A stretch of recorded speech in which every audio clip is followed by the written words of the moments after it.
a new-ish homeless guy who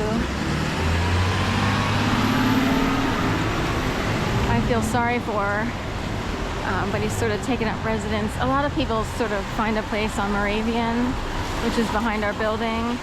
I often come out the back side door just to avoid lobby interactions or anything that's I can seem overly timed in front of the lobby, because it's hard to explain what goes on here. So anyway, but I always open it slowly because it's hard to tell if anyone might be set up there. And today there is, and I feel so sorry for people in general. I always say if I were king, I would make sure everyone had better provisions and at least a roof over their heads. Yeah, so all the sensors are going off. Anyway,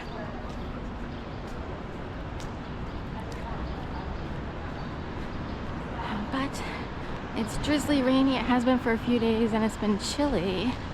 Considering the time of year, it's extra chilly. It's not, this morning I actually think it's a tad warmer. So today might be slightly warmer.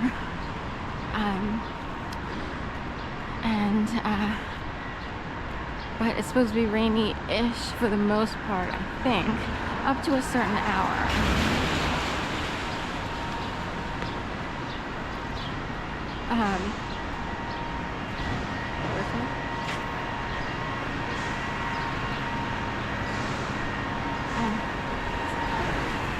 So, but all week, and this is Thursday, May, whatever, 29th, and all week it's supposed to be like on the chilly side, and then June 1st will probably kick in with normal weather again. I think I saw closer to 80, which would be more normal, I guess, for Philly. Philly's a hard call.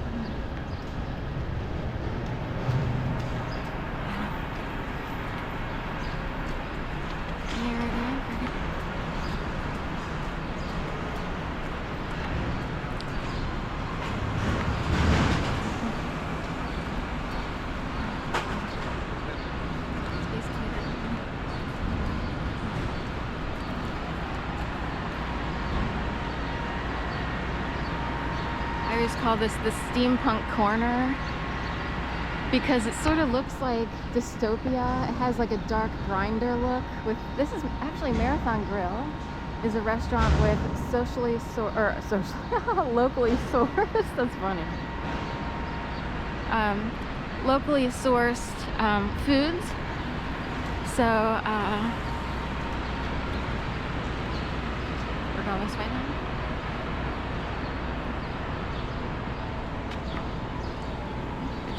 Turn around.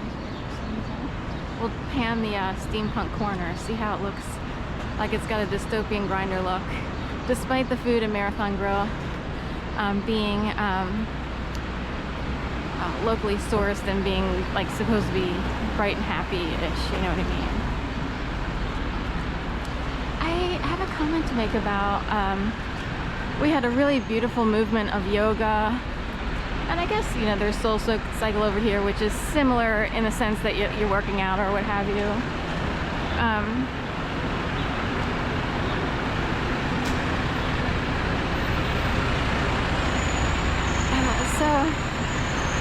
But ever since the pandemic, like things, I guess around 2016, things kind of shifted and changed a little bit in the yoga world, kind of. Anyway, I had to move to Florida for 2.5 years, and I noticed they had yoga that cropped up, but I figured, well, I'm in a different town, so they might not have exactly the same as what they had in Philly.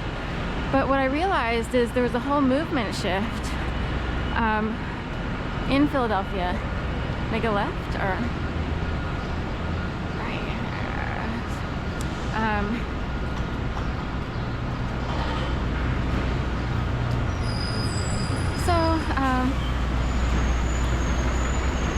What I realized is I believe a beautiful movement that put a lot of meaning and hard work. It's really hard to do yoga that's correct, 75 to 90 minutes of hardcore vinyasa flow, or even Ashtanga. Ashtanga is still in place, but it's incredibly expensive, and still there's a vibe, something's missing.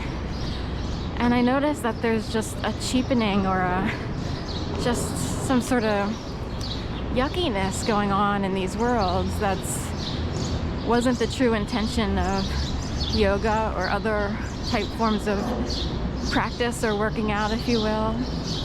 And I wondered what was going on. Like, do we have new mentalities that came in trying to bully out the old yoga worlds?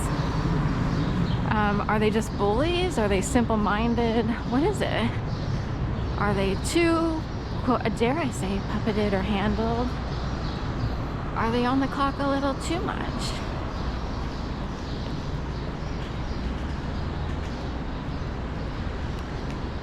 So anyway, it's hard to explain, but there's a spirituality and a depth missing, and that's kind of sad. But you know, it just seems like there's even people who somehow get to become instructors. In the past, it would be a little bit more difficult to do. And hi, sweet bird.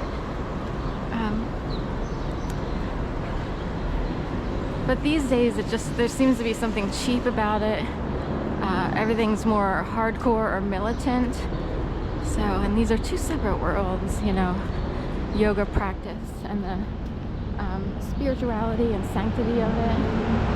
And, you know, versus, you know, military is a very different mindset and regime, if you will. So, anyway, had to be said. I just see cheaper people who keep cheapening the practice of yoga through really bad instruction, and it's just like, if people if they thought for a second they were inspired to practice yoga, they would be very disappointed. They would wonder, like, why did people rave about yoga so much? And that it was different before. So someone came in and crashed the yoga world, and now a whole new population of people are being bred, if you will, and conditioned, you know, at whatever age they are now. And I find that really sad and disturbing because of the level of bullying and just shallowness that I've witnessed at every yoga studio that I've been to since returning to Philadelphia. I haven't been to Ashtanga. It's too pricey. It's a whole thing. Also, it's kind of better for people who've taken Ashtanga for a long time or are just younger. It's a very strict form of practice, and it's hard to do. So we'll just leave it at that. I can do it. I love the practice, but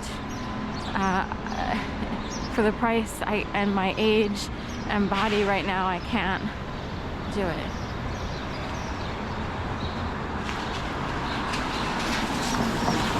So anyway, just putting it out there because it's a little scary.